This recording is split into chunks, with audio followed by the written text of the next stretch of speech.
Fala galera, Jesus Cop, Douglas Gonçalves por aqui para mais um Jesus Cop Podcast, essa mesa abençoada de comunhão, e hoje não vai ser diferente. Se prepara para que a gente seja muito abençoado, inspirado, impactado por essa conversa, porque hoje eu estou aqui com a Ariadna. E olha só, a Ariadna é a esposa do Paulo, tem 2 filhos, que é o Vitor e a Júlia. Juju está aqui com a gente.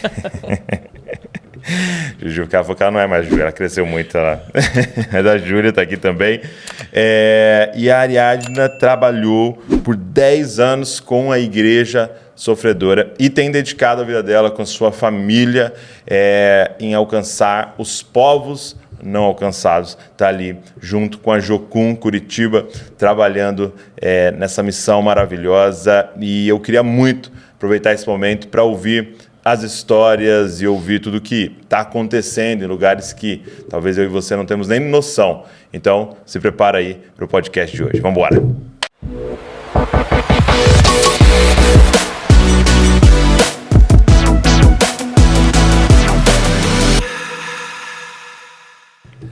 Minha amiga. Oiê! Obrigado, viu, de você estar aqui. Imagina, a gente que está feliz demais. Muito bom. Nós vamos ter hoje, né, no dia da nossa gravação, a Conferência das Mulheres aqui na família Jesus Cop. E uma coisa que estava no nosso coração era...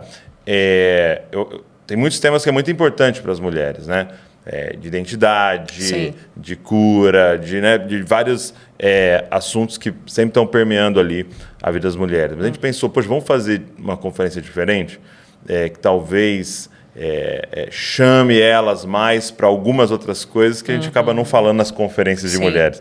Então, eu estou empolgado para hoje à noite. Eu também estou. Uma abordagem mais desafiadora, né? Mais desafiadora. Mostrando para essa mulherada que elas possuem uma causa e que elas podem se dedicar ao que é eterno, né? Muito bom. Muito bom. E eu acredito que tem uma cura que vem em você. Uma vez a Val pregou isso, ela falou assim, olha que interessante, a mulher do fluxo de sangue estava seguindo Jesus, indo curar uma criança. Né? Então, essa cura que acontece enquanto você está ali nesse processo de ir ver uma outra cura. Né? Muito bom. O foco era outra cura, ele estava indo lá curar a menina de 12 anos, né? E ela é curada nesse caminho, né? Então, eu acho que tem uma cura que acontece quando a gente se envolve com o sofrimento do outro, né? Sim, com certeza. Mas, poxa, obrigado por você estar aqui. E eu queria começar te perguntando, assim, da onde surge esse coração por essa temática? Porque, pelo que eu li aqui na sua mini biografia que me mandaram, desde muito cedo, né? Vocês envolvidos em missões e com a Igreja Sofredora. Então, Douglas, eu me apaixonei por Jesus com 17 anos e vivi uma vida muito intensa em todos os sentidos, até na questão da personalidade. E aí, quando eu tomei essa decisão, eu falei, Jesus, eu quero ser intensa. Eu não sabia exatamente o que eu estava pedindo, né? Mas deu certo. E 1 ano depois eu já estava em missões. Eu fui para BH, fui treinada ali, conheci o meu amor ali, o Paulo, e nós nos casamos, e no 2º ano de casamento a gente se dedicou integralmente a esse trabalho. Então, realmente começou muito cedo. Nós temos separadamente 33 anos servindo a Jesus, e como casados, né, nós temos 31 anos de casados, 32 deles servindo a Jesus. Uau. Então, no namoro, vocês já estavam completamente envolvidos. A gente já se encontrou em campo. Legal. Então, essa realidade, ela faz parte da metade da minha vida. Sim. Um pouco mais da metade da minha vida. E como é que surgiu? Assim, me fala um detalhe. Assim, porque você se converte, você está ali numa comunidade normal ali, né? Indo de domingo na igreja, conhecendo as pessoas, começando um discipulado. Como é que surge isso? Tipo assim, existe uma igreja sofrendo? Então, assim, houve um momento, logo depois da conversão, eu ainda muito menino, na infância da fé, eu tive uma experiência numa vigília e eu ouvi a voz de Deus pela 2ª vez. A primeira vez foi no dia que Jesus me convidou para Ele. E eu ouvi o seguinte: ouve, filha, vê e dá atenção. Esquece dos teus amigos e da casa do teu pai. Afeiçoa-se ao seu Senhor e Ele se alegrará com a tua formosura. Obedeça-o. Ele é o seu Senhor. Eu ouvi isso e eu não sabia que se tratava de Salmos 45, 11 e 12. É mesmo? Sem nunca ter lido esse texto? Não. Eu ouvi nitidamente. E naquele momento eu tive uma experiência com o Espírito Santo. Voltei para casa falando em línguas, morrendo de medo de nunca mais falar e queria mostrar para minha mãe o que tinha acontecido. E eu, então, com o passar do tempo, meses, né? Eu fui percebendo que se tratava de um chamado missional, vocacional. Então, na hora você não entendeu? Não, na hora eu não entendi. Mas, naquele tempo ali, simultâneo, eu tinha ido naquele movimento ali das comunidades, Koinonia, aconteceu em Goiânia. E era bem alto, era próximo à minha casa, e eu assisti um culto na comunidade. Tinha um senhorzinho, um velhinho, que eu não sei o nome. Eu sei que ele era de língua inglesa, ele tinha um tradutor. E quando ele estava pregando, ele começou a falar sobre o mundo árabe. E eu, recém-convertida, estava com uma amiga, e aí eu mexi e falei assim, um dia eu vou ser igual a esse velhinho, sabe? Então, assim, eu acho que a minha causa me possuiu naquele momento, até sem muita maturidade, né? Eu vivi uma infância ainda espiritual, e a partir dali, Deus foi construindo esse roteiro. Então, quando meu amor e eu deixamos a vida efetiva, profissional, acadêmica, e fomos integralmente, nós fomos fazer a TED, nós já éramos casados, ali em BH. Nós tivemos um professor de transcultural, e quando ele entrou na sala, ele apontou no mapa e citou um país chamado Albânia. E eu nunca tinha ouvido falar. E naquele momento Jesus falou assim, essa vai ser a primeira nação que eu vou dar a vocês. No ano seguinte, a gente entrou no avião e os próximos 3 anos da nossa vida foram vividos na Albânia, com plantação de igreja, a cortina de ferro tinha recém caído. Então, nós entramos na Albânia e ficamos ali entre povos isolados, né, remotos, e começou a partir daí. Então, esse amor, essa chama, essa ardência de ouvir o coração de Deus pelos povos, ela sempre nos acompanhou. O Hernandes Dias Lopes, eu amo falar isso, ele diz que a vocação são algemas invisíveis. Né? É isso mesmo. E é uma escravidão maravilhosa, né? Maravilhosa. É uma escravidão maravilhosa. Quando o seu Senhor é o seu pai, né? Exatamente. Quando o seu Senhor, ele é o bom, seu amado, é o seu pai, é aquele amor. que você almeja. Então, é uma escravidão que você não quer sair dela. É o escravo da orelha furada. É isso aí. Furei minha orelha. Voluntariamente. Põe na porta, passa a sovela, ainda que a sovela doa. É esse o caminho que eu quero. É exatamente isso. Eu fui muito impactado nos Estados Unidos. Um grande amigo, o Dwayne, me levou para conversar com um missionário e tal, e muito profético, assim, ele falou muitas vezes para mim, para Val, assim, só tem um método na Bíblia. Qual é o método de crescimento de igreja? Qual é o método de discipulado? Qual é o método de plantar a igreja? Qual é o método de missões? Ele falou, só tem um método na Bíblia, se chama obediência. Cara, ouve e faz. Ouve e faz. Tem hora que ele vai falar, constrói um barco que eu vou destruir tudo. Tem hora que ele vai falar, sai do meio da sua parentela e vai para um lugar que eu te mostrei. Tem hora que ele vai falar, fica. Tem hora que ele vai falar, entendeu? Ouve e faz. Então, e é isso que você está contando para a gente. É isso, né? Esse Deus que não erra, que é extremamente estrategista, que sabe o tempo da terra e que poderia fazer tudo sozinho. E aí ele nos convida para cooperar. Então isso, Douglas, eu até sempre me emociono, porque a gente ama e a gente vai se casar com um Cristo que é extremamente competente e pode fazer tudo, ele não precisa de nós. Daí Paulo, inspirado por esse Cristo, vem e fala com a gente numa das cartas, de Deus vocês são cooperadores. A palavra ali no original é sunergo, e sunergo significa aquele que se aliança com Deus dentro da missão dele. Então, um Deus que não tem necessidade alguma e que tem competência total para fazer sem a nossa ajuda, nos convida de forma tenra para cooperar. Então, isso tem lesionado o nosso coração. E é uma lesão que não tem cura. Uma ferida de amor. É uma ferida de amor. E eu queria começar já perguntando assim, o que o envolvimento com a igreja sofredora, com os povos não alcançados, faz em uma pessoa, né? O que mudou em vocês? Eu vou separar os dois pontos. E aí eu quero que você já comece a compartilhar com você as histórias que foram marcando vocês. Trouxeram até aqui. Então, o envolvimento com a igreja sofredora traz para nós a visão de um cristianismo límpido, não negociado, e de uma marca de entrega que, eu vou dizer de mim, como cristão ocidental, eu desconhecia, né? Então, por exemplo, nós estávamos num país da Ásia, tínhamos uma equipe ali, e nós nos reunimos no hotel, num lugar muito discreto, era um país de restrição, e naquela noite nós iríamos conhecer um homem de 93 anos de idade, 26 desses 93 passados numa prisão por amor a Jesus. Foi nos dito que provavelmente esse irmão não conseguiria falar conosco pelo nível de tortura que ele recebera nessa região da fala. Garganta, língua, esôfago, cada vez que ele era convidado a abandonar a sua fé e ele se posicionava, né? Então, eu costumo dizer, Douglas, que quando ele vem com a sua esposa, 93 anos, era um homem fisicamente comprometido, né? Mas eu costumo dizer que quando ele entrou na sala, Cristo entrou com ele. E nós fomos encharcados pela presença do Cristo. Ele não precisava falar nada. Nada. Mas ele se colocou de pé e por quase 2 horas ele compartilhou conosco esse evangelho espetacular, sem citar suas prisões, sem citar suas perseguições, sem citar as suas torturas. Ele colocou Jesus no centro. Sabe aquele cristocentrismo ali que a gente estava tocando no Cristo que ele estava falando, né?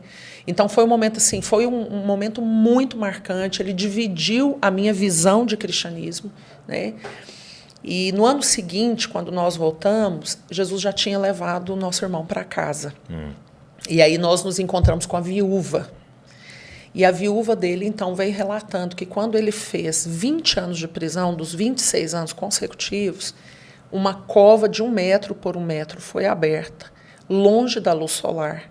E por causa da forma que esse irmão pronunciava o seu amor por Jesus, ele levou um tipo de correção, sendo colocado de joelhos nessa cova e sendo mantido naquela mesma posição por 6 meses. Então, as fezes eram retiradas quando se tornava insuportável e, de forma recorrente, ele recebia água, alimento e a oportunidade de ser livre desde que ele retrocedesse no que ele proclamava, né?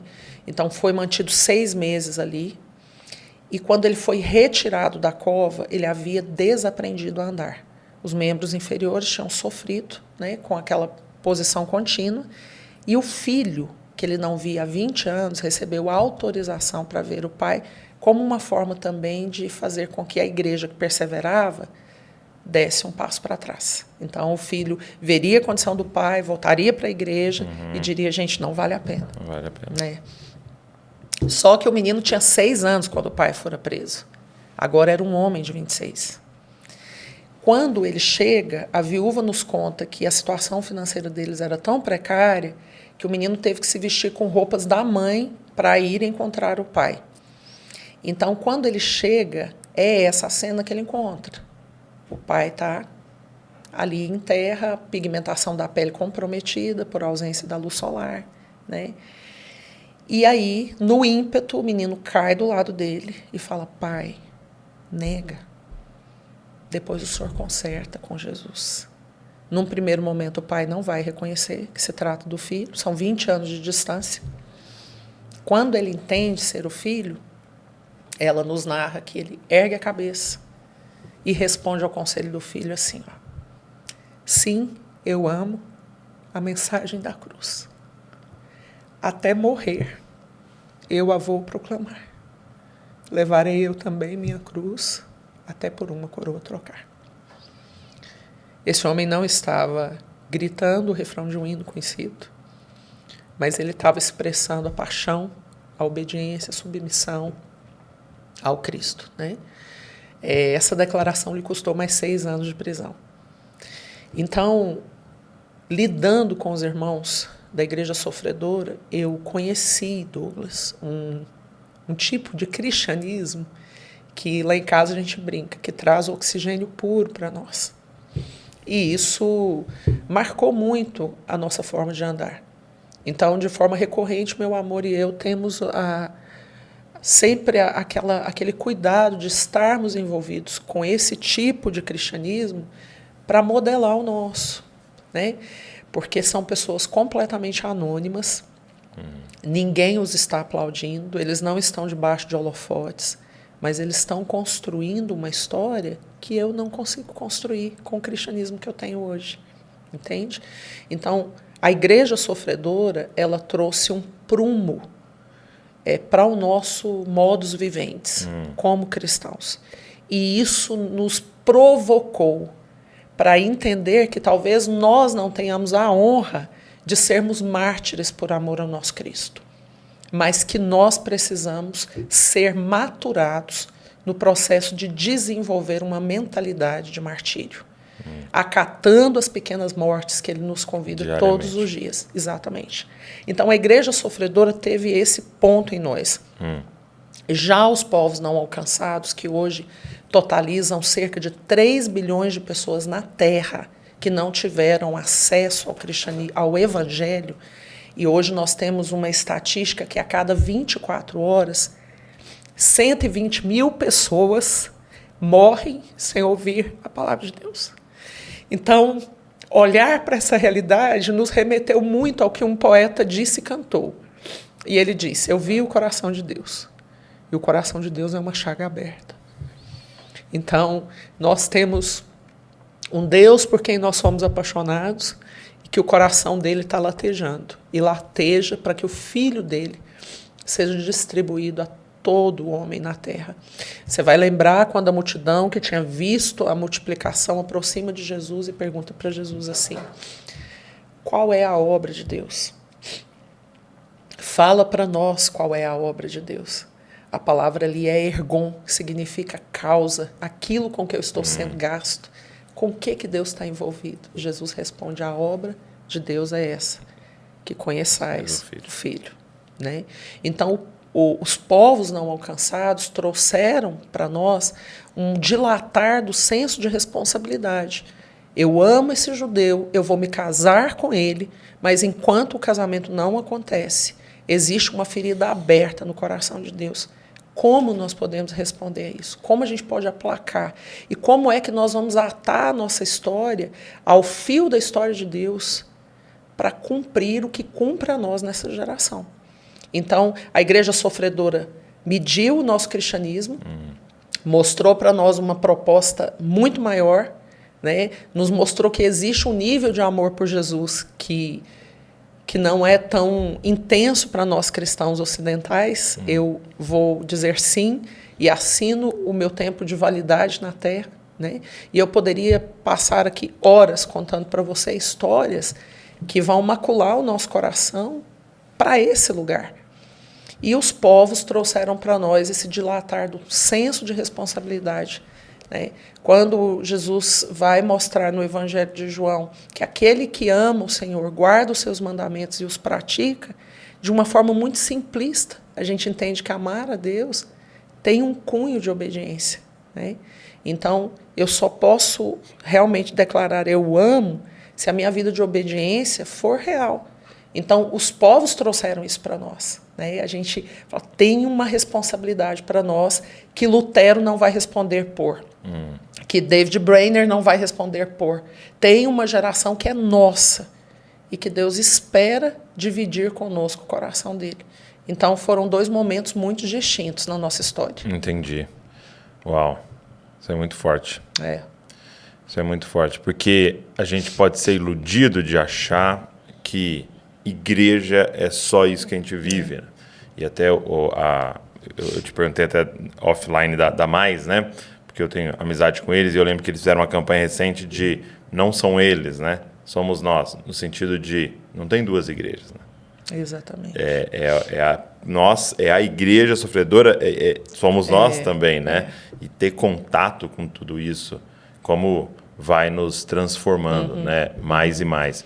E vocês estiveram envolvidos também no pastoreio. Sim. No Brasil, Sim. né? Você falou que por 18 anos, Sim. né? Ali em Goiânia. Minha pergunta é a seguinte: o que você acha que mais nos impede, porque você estava envolvido com a igreja sofredora e envolvido com a igreja ocidental, no país livre e tal. O que você acha que mais nos impede a entrar nesse lugar? De compreender o evangelho de uma forma muito mais pura e profunda? Quais são as estratégias de Satanás? Qual é a perseguição dele num país como o nosso? Eu acho que o primeiro ponto é um senso de satisfação que a gente carrega com aquilo que a gente já tem. O fato de vivermos num país livre faz com que tudo seja mais fácil, né? Eu tenho uma irmã asiática de coração e ela é líder ou era, nós não temos mais notícias dela, de uma igreja subterrânea, aos 29 anos, né? E quando nós tivemos a chance de tê-la aqui no Brasil, e ela entrou numa igreja local e ela viu toda aquela adoração, ela ficou muito surpresa e ela ficou assim, eufórica. Então, a postura que ela tomou foi de querer abordar todas as pessoas da rua por quem a gente passava. A gente ia na padaria, ela queria parar todo mundo e falar do evangelho. E aí ela falava para a gente, vocês não fazem isso? Vocês não param todo mundo? Vocês não estão pregando o evangelho para todo mundo? E no final daquele tempo conosco ali, na nossa casa, nós cogitamos com ela a possibilidade dela permanecer no Brasil. E ela disse não.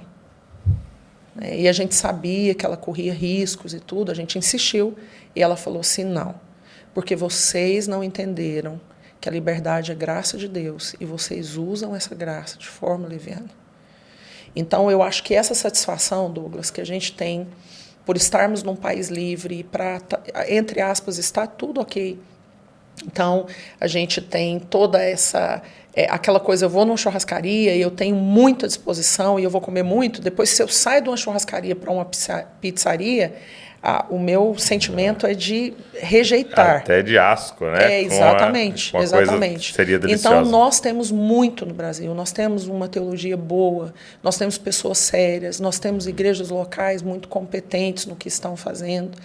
E, então, esse é um ponto. Eu acho que Jesus precisa nos provocar a uma insatisfação, a desejar olhar além do que nos satisfaz hoje e falar, gente, tem mais.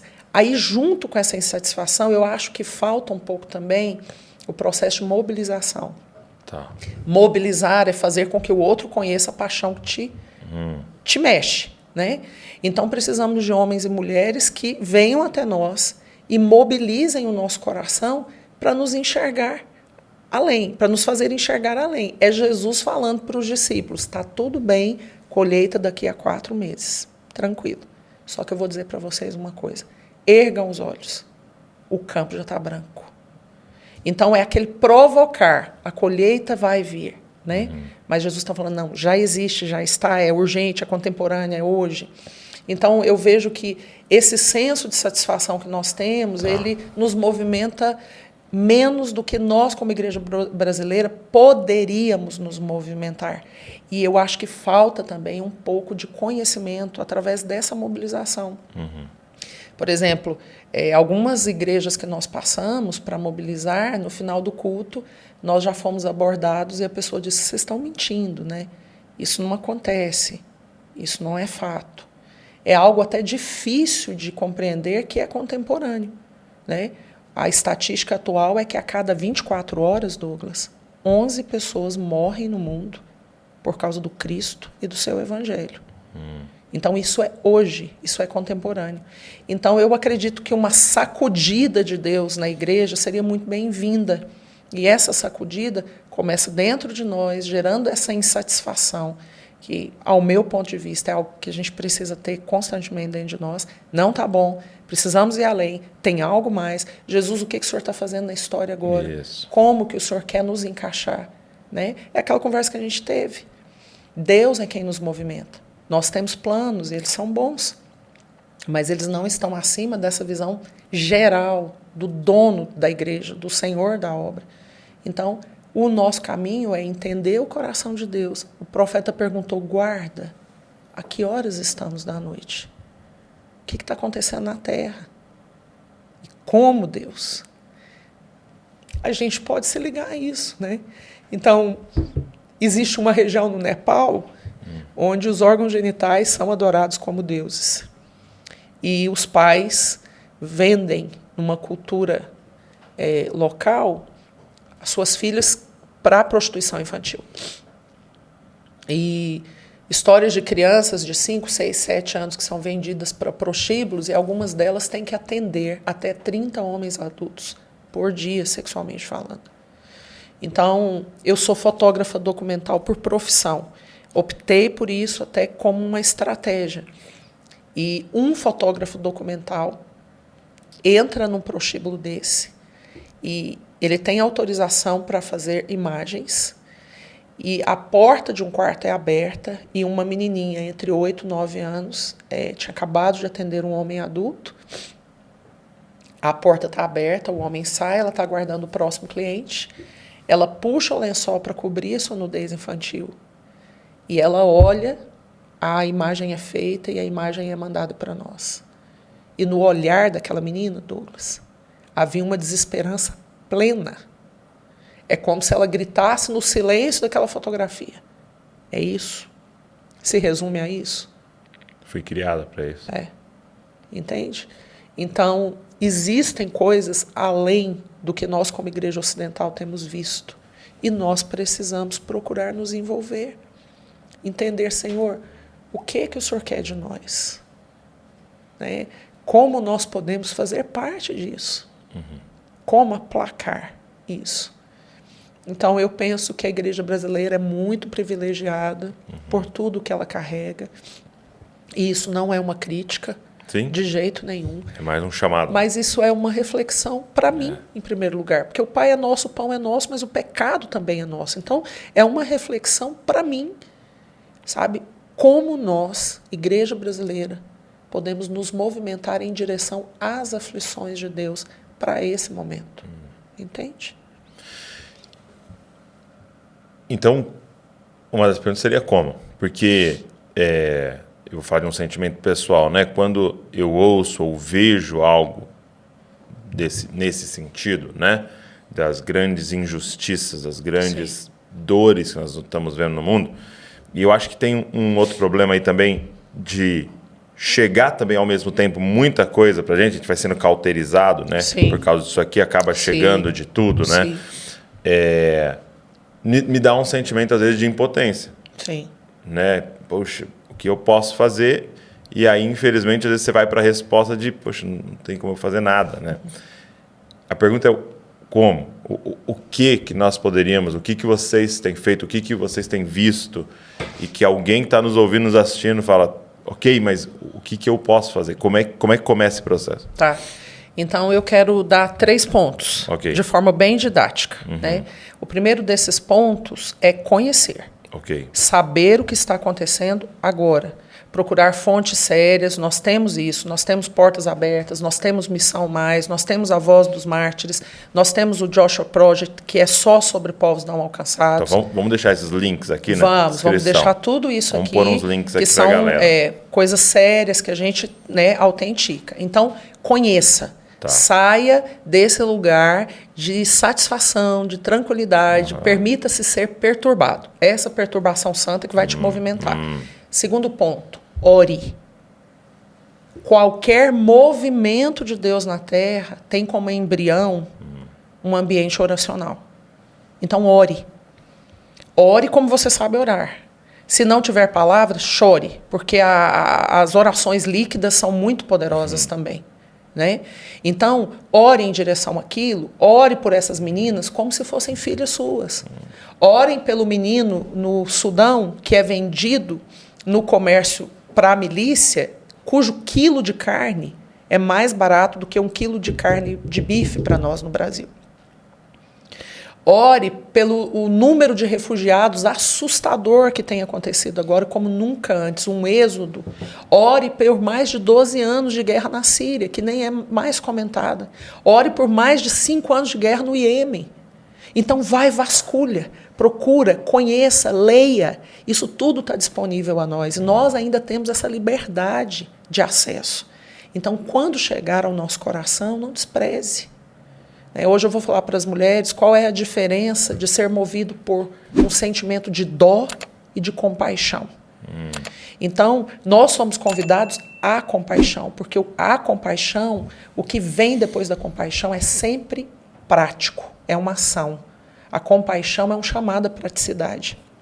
Então, talvez eu não possa ir lá abraçar a menininha que foi vendida pelo pai, mas com certeza eu posso cair de joelhos, e isso é de maneira figurada, né? Eu posso cair de joelhos e clamar por essa menina.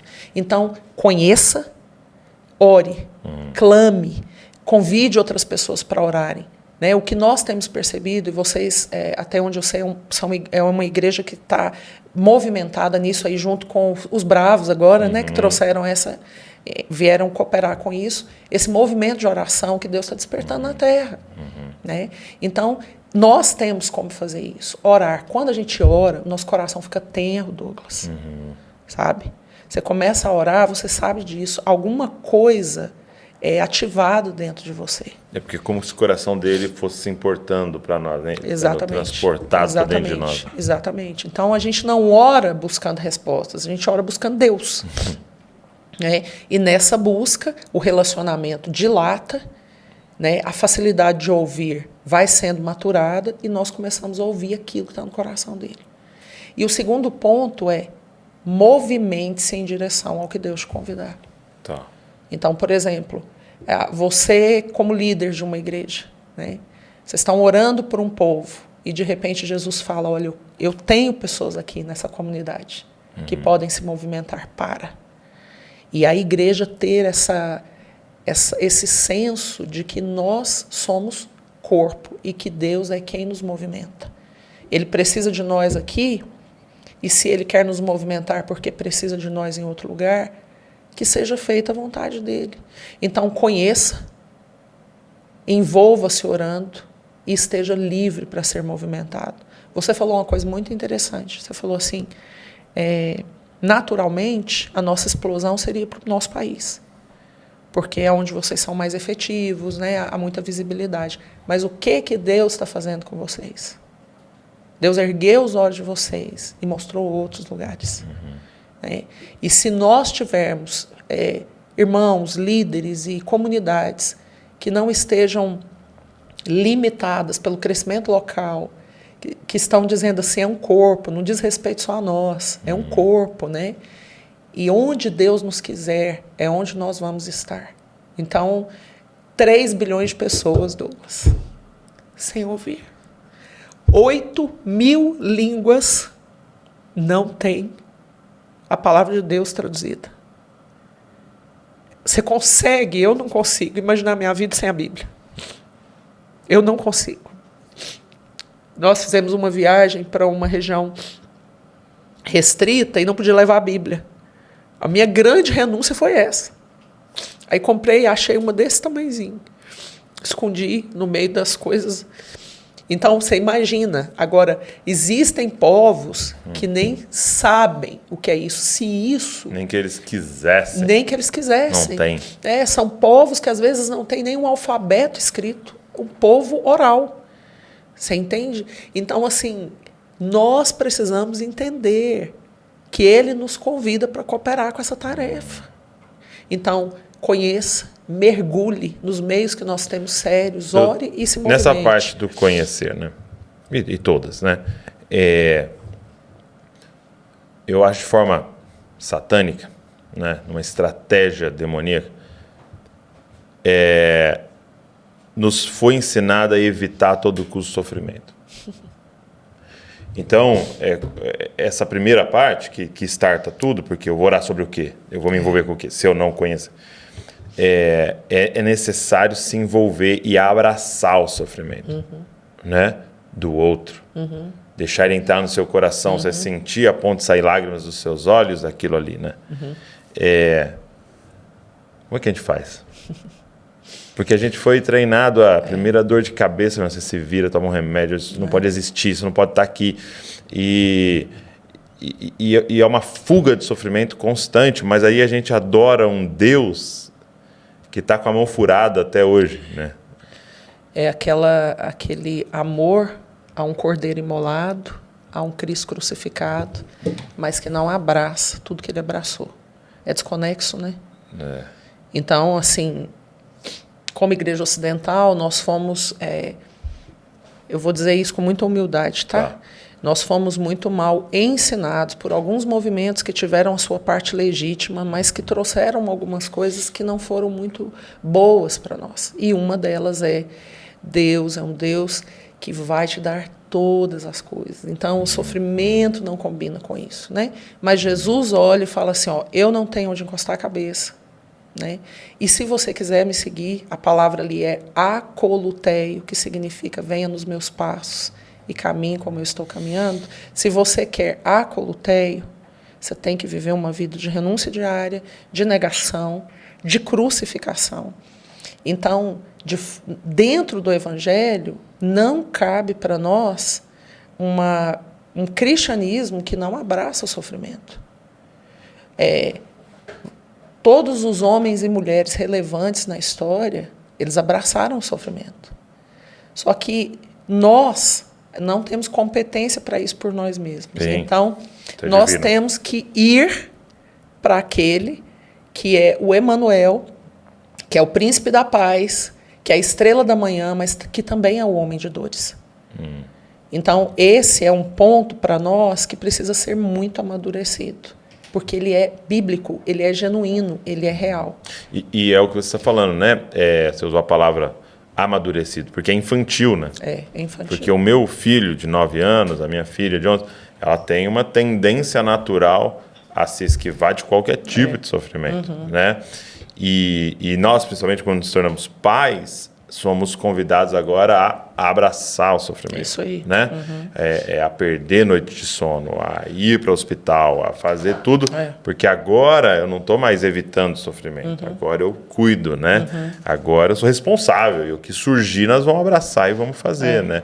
Então é um amadurecer. Né? O que aconteceu foi um infantilizar, né? O que eu diria é que nós, maduros, não temos outra opção. Não. Você entendeu? Porque a responsabilidade já é maior. Porque se você, como pai, decide não abraçar o sofrimento da paternidade, seu filho padece com uma enfermidade.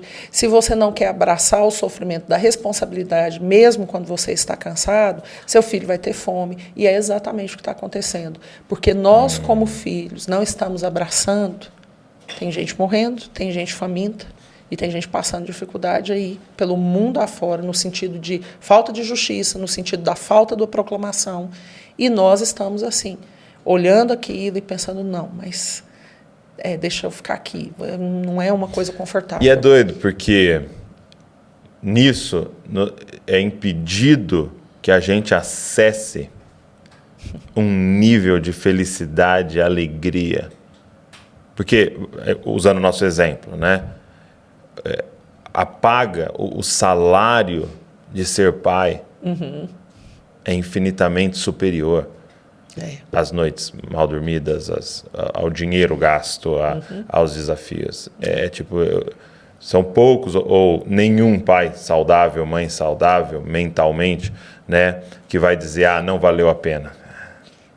Aquele é o seu maior tesouro. Sim. E aí eu lembro do texto, né? Felizes são vocês, quando por minha causa vos perseguirem, né, e caluniarem vocês, né? E tal, por causa de mim. E ele está usando essa palavra feliz, bem-aventurados. Ou seja, existe um nível de alegria e felicidade que esses nossos irmãos acessaram, entendeu? E que a gente pode acessar. Então não é Deus está te chamando para ser infeliz o resto da vida, quem sabe no céu, né? Não. Existe uma parada aqui. Porque eu queria que você falasse um pouco sobre o que o sofrimento gera, né? Porque o sofrimento gera, né? Se não me engano, Pedro escreve, né? Que as tribulações produzem, né? O que ele gera? O que vocês têm visto sendo gerado e que coisa que só surge a partir do sofrimento? Então, assim, uma coisa muito interessante é que convivendo com esse contexto, né, com essa parte de nós que sofre, né, a gente percebeu que há uma alegria e uma graça que nós não experimentamos e que está sobre eles. né? Então, assim... Eles não são tristes. Eles não são tristes, eles não são deprimidos, eles não são abatidos, Tá. Okay. né? Eles são amantes do Cristo, eles sabem que esse amor tem um custo e eles estão dispostos a pagarem por isso, né?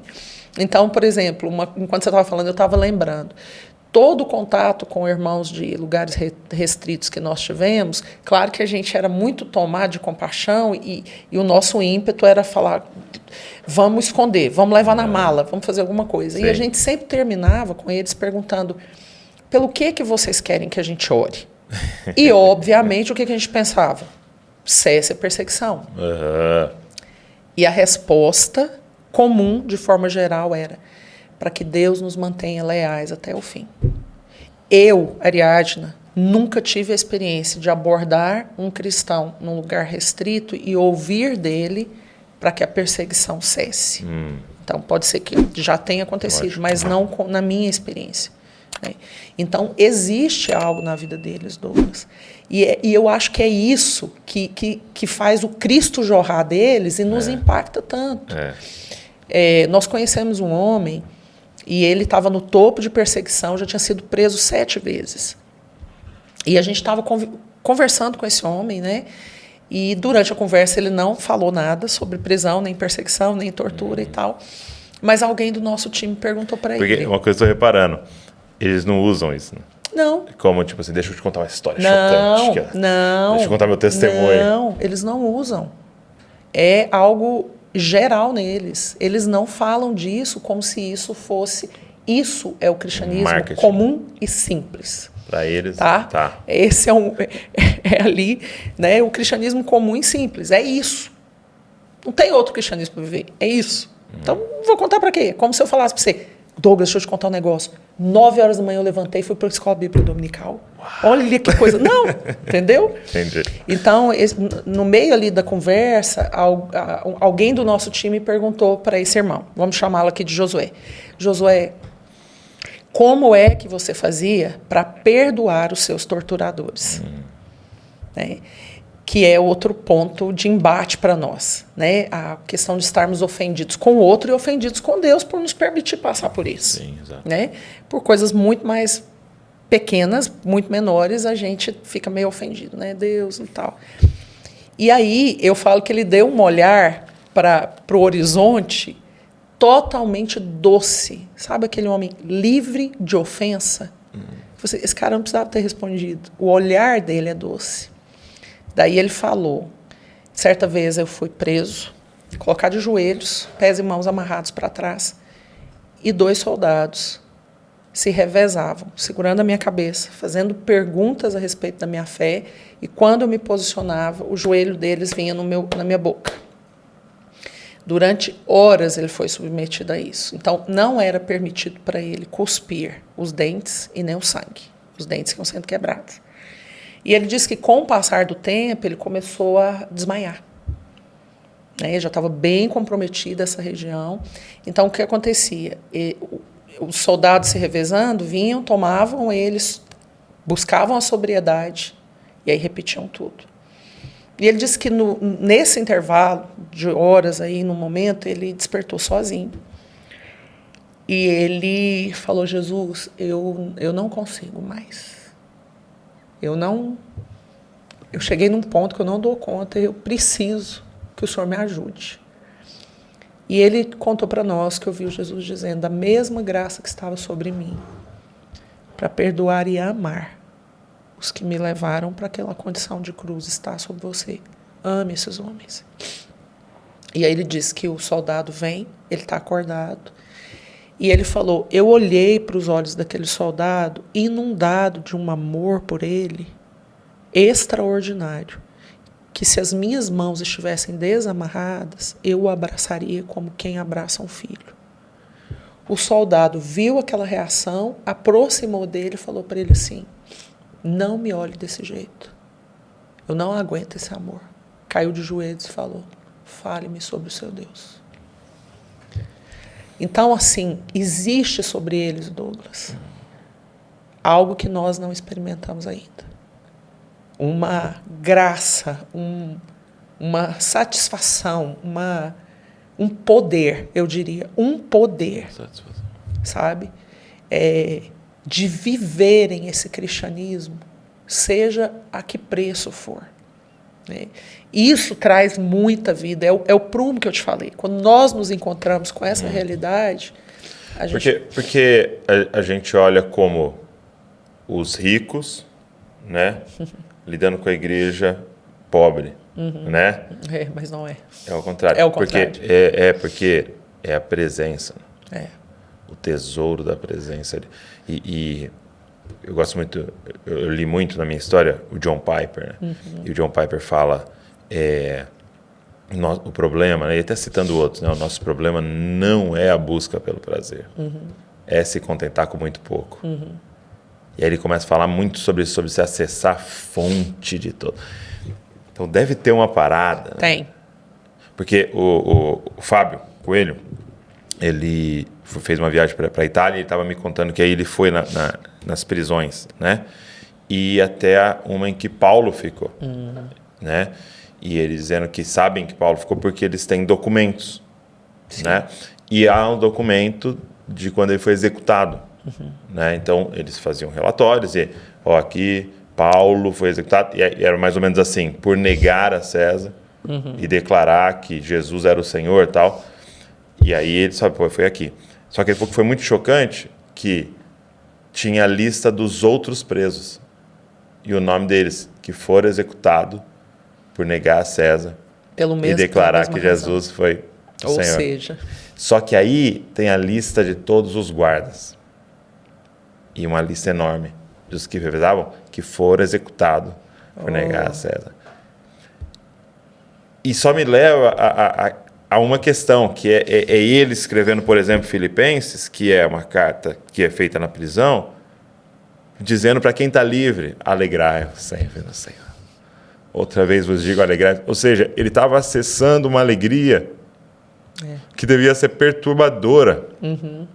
Ao ponto dele precisar partilhar, e ninguém partilha alegria com o coração ofendido. Ninguém. Então estava com o coração livre. Exato, e provavelmente sendo torturado, provavelmente apanhando, e em condições insalubres.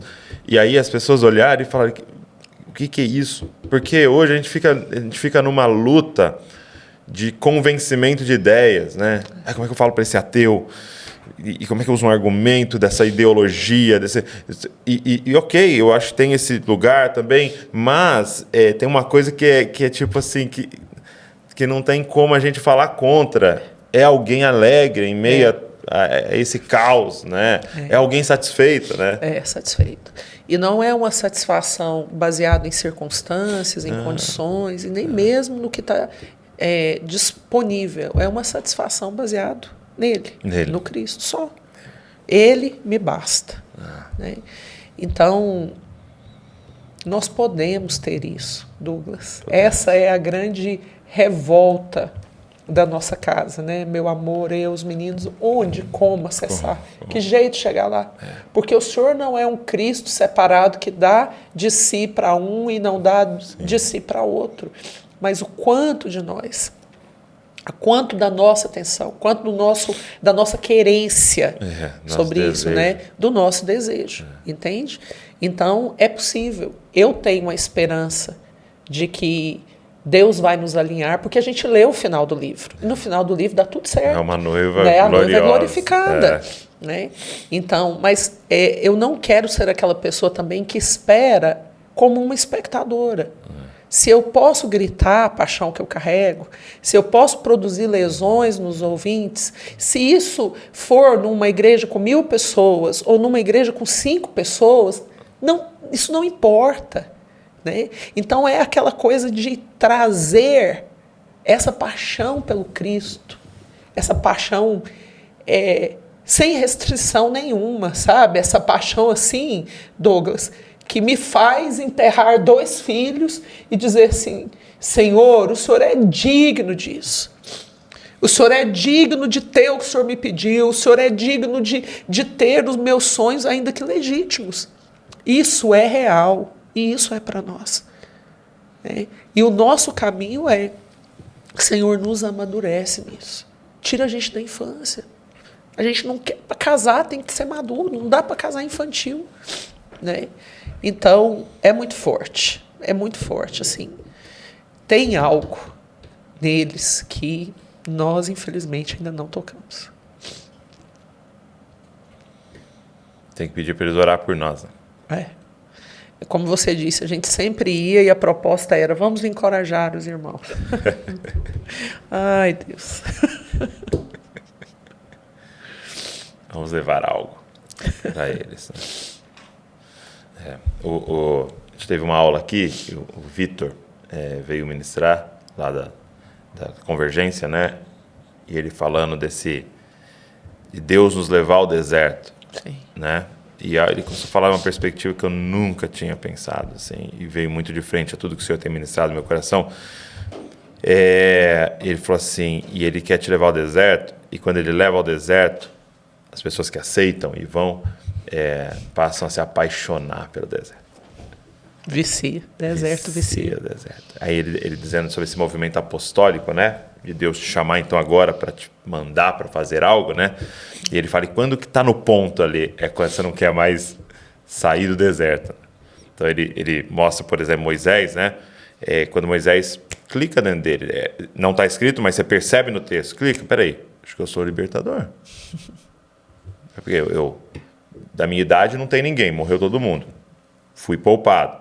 E eu sei tudo sobre o Egito, mas eu também sei muito sobre o povo judeu, porque eu cresci ali com a minha mãe e tal. Peraí, ele começou a ligar os pontos e eu tenho a possibilidade. Aí ele vai estar fazendo o braço.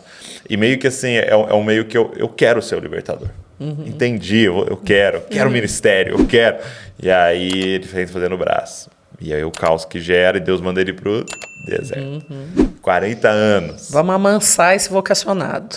Vamos alinhar. Exato. E vamos colocar ele numa posição, eu quero Deus. Agora eu achei um lugar aqui que eu tenho ele e só ele, né? Sou eu, as ovelhas e ele. E é muito esse contexto que Deus vai chamando todo mundo, né? Só tenho ele. E aí Deus fala, agora você é o libertador, vamos? Não quero. E interessante... Manda outro. Exatamente. No caso de Moisés, é interessante que ali em Êxodo 3, o encontro que ele tem pela primeira vez com a voz divina, onde Deus se torna pessoal para ele, não é mais o Deus do seu povo, Deus dos seus pais. Deus se apresenta, fala, Moisés, eu sou Deus, Deus de Abraão. Ele está no deserto. No deserto. Né? E outra coisa linda que acontece ali é que, além de Deus se apresentar, você vai ver, acho que lá para o versículo 7, a partir do versículo 7, Deus começa a rasgar o coração com Moisés. Ele fala, eu vi o sofrimento do meu povo. Né? Eu gosto muito, Douglas, daquele versículo 24:15 de Salmos, 25:14, desculpa, quando fala que a intimidade do Senhor é para aqueles que o temem. Né? A estes ele dará a conhecer a sua aliança. E o termo intimidade ali, ele é muito abrangente, porque ele fala de segredo, ele fala de conselho confidencial, ele fala de conselho familiar. Mas é interessante que o mesmo termo, a mesma palavra é usada para divã, aquele objeto do profissional da alma, onde o seu paciente deita e open your heart, né? Abre o coração. Só que no contexto de 25:14, quem está no divã para rasgar o coração é Deus. Então ele fala assim, o que está dentro de mim é para ter acesso. Eu vou entregar para os íntimos. Eu vou entregar. E esse que me honra é aquele que vai me priorizar. É aquele que vai mudar a sua agenda. E aí a gente vai para o centro nevrálgico de toda a nossa vida cristã. A nossa primeira missão é nos relacionar com o Senhor. Marcos 3:3, o Senhor chamou para junto de si e depois os enviou a pregar. Ele estabeleceu um padrão. Primeiro é para mim, é tchuguedinho aqui, eu e você. Aprender a ouvir, rasgar coração, práticas devocionais, solitude, silêncio, contemplação, lectio divina, seja o que for. Então você acessa os meus segredos e daí você produz um serviço excelente. Né? Então é esse chamado para ele que nos impulsiona para fazer o que ele quer, do jeito dele, porque nem tudo que é legítimo é para nós. Né? Nós não vamos abraçar tudo que é legítimo. A gente precisa saber o que ele quer que seja abraçado por nós. Isso que é obediência, né? Exatamente. E eu lembro, até foi uma conferência do Desascope, né? que meu pai sempre me ajudou muito, né? Meu pai sempre foi um cara muito... tudo que ele podia, né? E eu lembro que numa conferência de Escópio eu fui lá, falei, pai, você me empresta as câmeras para eu poder fazer a filmagem, né? E ele me emprestou aí o equipamento dele, aí até alguém que trabalhava para ele foi lá me ajudar e fazer e tal. E aí eu lembro que terminou, né? A conferência e tal, e eu fui conversar com ele. E meu pai, assim, abriu o coração que estava chateado. Por quê? Porque ele estava precisando de uma ajuda em algo e eu nunca reparei que ele estava precisando de ajuda naquilo. E eu nunca perguntei. E foi quando o Senhor me flechou dizendo assim, cara, chega de ser menino. De abordar o seu pai somente para dizer, pai, eu estou com esse problema, pai, eu estou precisando disso, pai. E aí ele começou a me desafiar, e era em relação também ao meu pai, mas muito em relação a ele. Você teria coragem de me perguntar qual que é o seu problema, Deus? Em que eu poderia ser uma solução em Bragança? Qual que é a sua dor, Senhor? Que eu poderia... E eu lembro que eu ministrei isso, porque foi uma ministração sobre maturidade. E no final, um menino me abordou, né? E ele estava assim, muito em contato, estudando e tal. Ele falou assim, desculpa, eu não concordo. Deus sofrendo. A dor de Deus é soberano, ele não tem dor. Eu falei, moço, e eu lembro que eu usei exatamente esse exemplo. Eu falei, tem uma criança sendo abusada agora em algum lugar. Você acha que o Deus de amor não está sofrendo? Entendeu? Ele está sofrendo. E aí alguém teria coragem de perguntar, o que é que, Senhor? Compartilha comigo os teus sofrimentos. Para que de alguma forma, em uma pequena porção pudesse ser resposta aqui, né? Uhum. Mas entra muito num lugar de você estar satisfeito, né? É tipo, Senhor, tá bom, não me falta mais nada, tem o Senhor. O que você quer que eu faça? Exatamente. E uma coisa que eu queria falar com você, assim, Douglas, o pessoal que está nos ouvindo, né? A gente hoje está ligado, nós estamos ligados a Jocum, ali em Almirante Tamandaré, a nossa base, né? E o nosso fundador, que é o Loren Cunningham, ele foi diagnosticado recentemente com um câncer bem severo, né, com grandes proporções. E todo mundo ali, o Concílio Internacional, né, junto dele, e já falando em quem vai substituí-lo, como que vai ser, e ele ardendo de paixão por um último projeto, um último suspiro, antes de ir para casa, né? E aí ele trouxe para nós algo que a gente entende ser dor do coração de Deus nesse momento, que é a carência bíblica. Então ele tem a carência bíblica no sentido de tradução. Né? Então, essas 8.000 línguas. São 8.000 línguas que não possuem, algumas não têm absolutamente nada, outras vão ter pequenas porções, né? E, coincidentemente, essas línguas também estão relacionadas aos povos não alcançados, né? Então, ele traz e ele derrama sobre nós. Então, a gente tem esse encargo agora de olhar para esse povo que não tem acesso às escrituras e falar como a gente pode erradicar essa carência bíblica, né? Então tem surgido aí, não é algo novo, mas agora tem ficado muito mais alto, a questão da tradução oral. Né? Que são pessoas que vão dedicar a sua vida no meio de um povo, ao lado de um nativo, não traduzindo de forma escrita, apesar de ser um trabalho lindo, né? E muito necessário, mas muito relevante. Você falou para mim que levaria 20 e poucos anos. Você entrar, conhecer a cultura, aprender o alfabeto, adequar o alfabeto à linguística ali e ver como que funciona culturalmente falando, né? E a tradução, isso vai demandar muito tempo, mas a tradução oral, você pega um povo e começa a fazer aquilo que no Velho Testamento era feito, né? Recontar a história de pai para filho, de avô para neto e aquela coisa toda. Então esse é um desafio também muito contemporâneo. Nós temos orado para que Deus levante jovens que queiram ser gastos nisso, que queiram entrar nessa dimensão, eu vou pegar um povo ali que não tem uma porção bíblica, eu vou me relacionar com esse povo, eu vou viver e eu vou traduzir oralmente as escrituras para esse povo, dar a esse povo o acesso à palavra de Deus, que é a palavra santa que liberta, né? Então nós temos orado muito para a igreja brasileira, a gente tem orado por vocês de forma muito pontual. Senhor, levanta a igreja brasileira, jovens que tenham a ousadia, que tenham a facilidade do aprendizado de língua, que tenha facilidade de entrar no povo, que tenha coragem para fazer isso, né? Porque a gente está muito pensativo a respeito de Mateus 24:14, quando ele fala, para que eu volte, o evangelho do reino tem que ser pregado a todas as nações. A palavra ali é etnos. Fala de grupos distintos, com língua distinta, com cultura, com costumes, com crenças distintas, né? Então, nós queremos casar, mas ele já falou assim, para que o casamento aconteça, o evangelho do reino tem que ser pregado a toda etnos. Né? Aí Pedro, na carta dele, pega e fala assim, uma carta escatológica, ali, a segunda carta de Pedro, ponto 3 ali, ele está dando aquela dinâmica da escatologia, e ele fala, quanto a vocês, eu quero que vocês tenham um procedimento santo, ansiando e apressando o retorno de Jesus. Então, assim, tem uma forma de apressar, tem maneiras que nós podemos apressar, e uma das maneiras passa pela questão da proclamação, do avanço da proclamação. Então, e aí se alguém está queimando o coração de alguém aqui, você falou jovens, aí ou até que não seja jovem, não tem problema. Não precisa, é jovem de espírito. O que ele poderia fazer? Então, eu quero fazer um desafio, né, para as pessoas que estão nos ouvindo e de repente falam, eu quero saber mais sobre isso.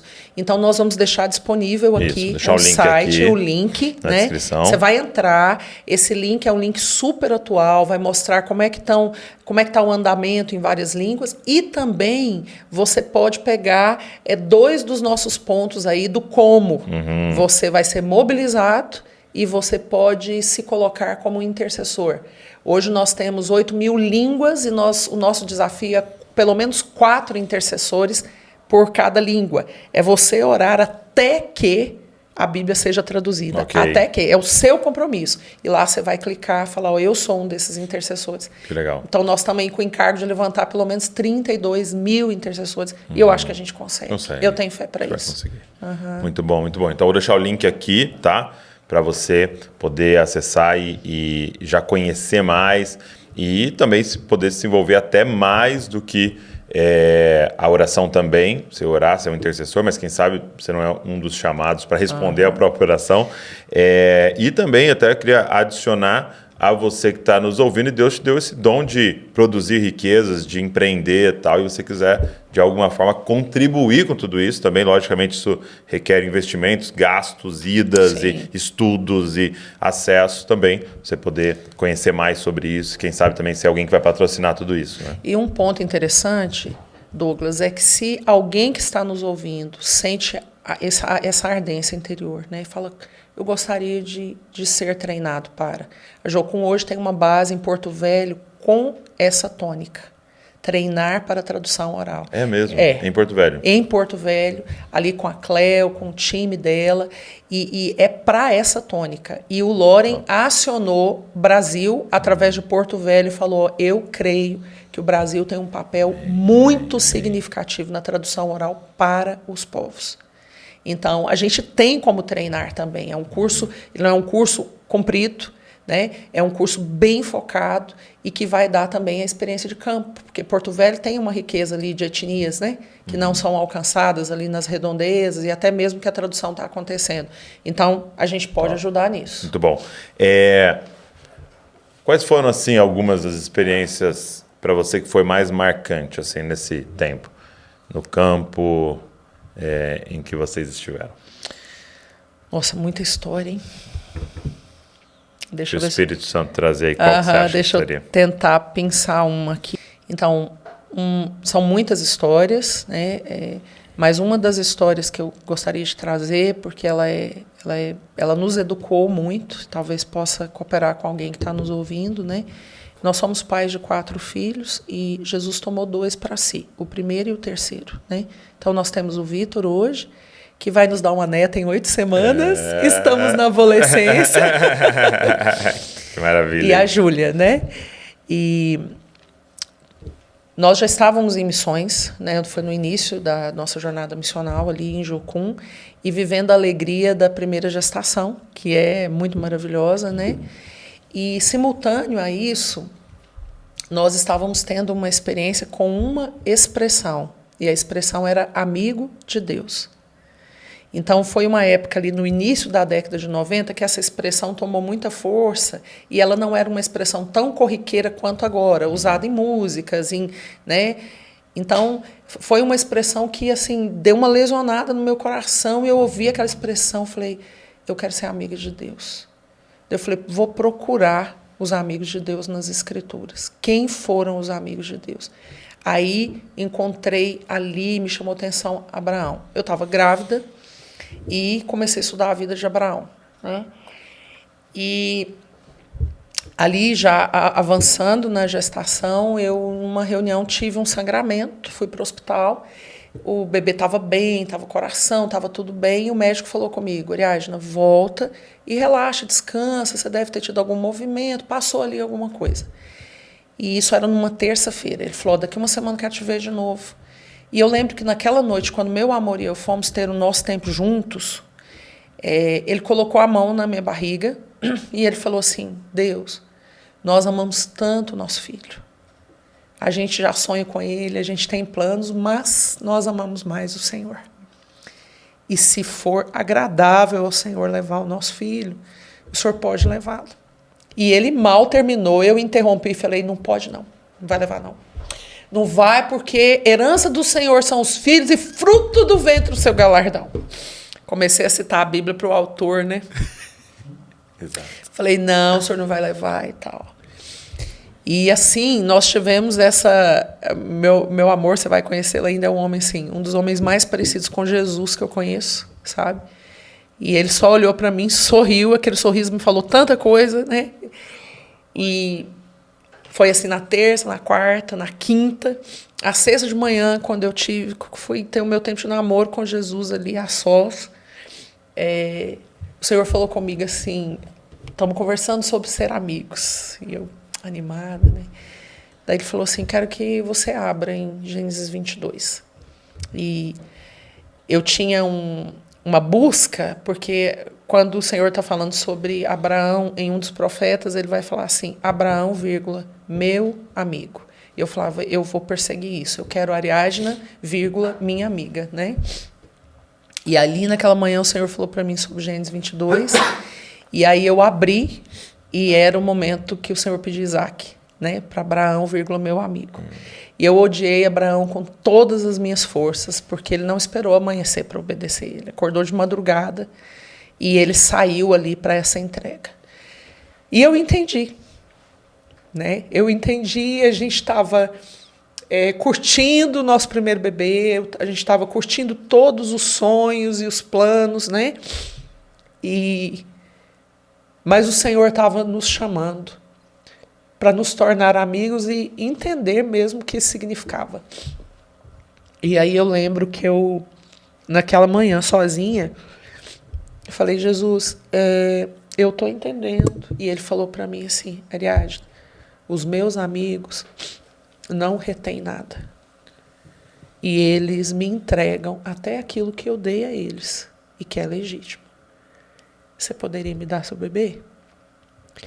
E aí eu fiz uma oração de entrega. À noite, meu amor e eu fomos ter o nosso tempo. Ele orou e eu concordei. Na manhã seguinte, Deus levou o bebê. Nós fomos para o hospital e o médico falou para mim assim, a sensação que eu tenho é que uma mão entrou dentro do seu útero e tirou o bebê, porque não há nenhum resquício dentro de você. Eu não tive que passar por nenhuma curetagem, por nada. Eu não tive que tomar medicamento para tirar nenhum resto de dentro de mim. Foi por completo. Então, aquela experiência, Douglas, marcou a nossa jornada missional. Essa paixão, essa latência, essa saudade que arde dentro de mim. Eu sou uma pessoa que eu me sinto adoecida de saudade pelo Filho de Deus, sabe? Isso me machuca às vezes, né? E isso me impulsiona também, né? Às vezes até para coisas mais radicais, porque é meio que ali deixa eu ser um homem bomba, né? Mas eu aprendi, foi uma experiência assim, bem no início, que antes do serviço é o relacionamento com ele e tê-lo como amigo significa não reter nada, né? Então, foi uma experiência que nos moldou logo no início. Depois disso vieram outras perdas, outras entregas, outras renúncias, né? Mas essa é uma experiência assim que foi muito forte para nós. E eu uso essa experiência também, que está tudo bem, eu não sinto dor hoje, estou ótima, né? Assim, foi realmente uma entrega, mas para dizer que vale a pena. Ele é digno de tudo. Ele é digno de tudo. Ele é o máximo do nosso amor. Ele é digno de qualquer coisa. E vão ter coisas muito pesadas para oferecer ao nosso digno. Mas ele é digno. E ele é digno também das forças que nós temos, da nossa juventude, das nossas finanças, dos nossos sonhos, né? E por que não podemos decidir sermos gastos por ele, por aquilo que machuca, que lesiona o coração dele? Ele é digno disso, né? Então essa foi uma experiência muito pontual para nós. Sim. E que se tornou quase que um grito para nós repetido, né? Sim. Então essa é a entrega. Essa entrega. Porque seria o padrão desse caminhar, né? Se tornou padrão, né? Agora, o que é lindo é que nas coisas legítimas, né? Não é uma perda, né? É uma entrega. É uma entrega. Porque você está entregando nas mãos do Senhor, em quem nós vamos estar eternamente com Ele, né? Então, você não perdeu o seu filho, né? Você entregou o seu filho. Exatamente. E talvez mais seu ainda, né? É isso mesmo. Isso você entregou. E com a esperança do encontro. Exato. Né? Com a esperança Eterno. Do encontro. Uhum. É isso aí. Muito bom. Poxa, obrigado. Eu que agradeço. Obrigado por esse tempo. Obrigado por abrir o coração. Obrigado pelas lágrimas. E assim, a minha oração é que muitas pessoas sejam feridas. Amém. Uma ferida de amor. Eu acho que é muito pontual você estar aqui hoje, porque o Senhor tem nos chamado a isso como comunidade, sabe? Uhum. A gente está no meio de um jejum agora, e aí eu falei para eles, gente, nós vamos jejuar, e a oração é só uma, Senhor nos mostra. Abra os nossos olhos. Amém. Abra os nossos olhos. A nossa oração é, o que é que Saulo viu? A ponto de dizer, considero tudo como perda, tudo virou esterco. Entendeu? O que é que João viu naquela ilha de Patmos? Que fez ele cair no chão como morto. O que Isaías viu? Entendeu? Com quem que Abraão almoçou? Entendeu? Quem é que estava naquela fornalha? Entendeu? O que é que eles viram? Que nos tira desse lugar raso e nos coloca numa radicalidade de alguém que viu algo. Uhum. Porque, assim, de verdade, eu estou cansado de ser o professor, entendeu? Sabe, Deus tem falado muito isso, de tipo, cara, eu não chamei vocês para serem pregadores, eu chamei vocês para serem testemunhas. Só que testemunha fala do que viu, né? Não só do que leu, que aprendeu, mas do que viu, do que ouviu, do que as minhas mãos apalparam. Do que experimentou. Ser, né? Testemunha, ter uma vida prática daquilo que você está contando, né? E não é ocasional que a palavra testemunha venha do grego, martus, né? Sim. Alguém que experimentou uma verdade tão profunda que está pronto para dar a sua vida em função do que crê. Sim. Vamos falar sobre isso hoje com as mulheres. Amém. Amém. Glória a Deus. E provavelmente você está nos ouvindo, já passou a Conferência das Mulheres, né? E então vai estar lá no canal da família de Zascope essas pregações também, então você pode acessar lá e assistir. Mas obrigado. Imagina, Deus continue te abençoando. Conta Amém. Com a gente. Estamos juntos nessa jornada. Tudo. Amém. Glória a Deus. Se você que nos ouviu, nos assistiu, obrigado por esse tempo aqui. E eu queria te fazer um pedido. Você pegasse esse link e espalhasse. Mandasse para todo mundo. Se Deus queimou algo em você, que isso não fique em você, que você possa compartilhar isso. Então manda nos grupos, manda para todo mundo aí, coloca no seu story, sei lá, usa de alguma forma o megafone que Deus te deu para espalhar essa mensagem do Evangelho. Deus abençoe você e não se esqueça, você é uma cópia de Jesus. Valeu!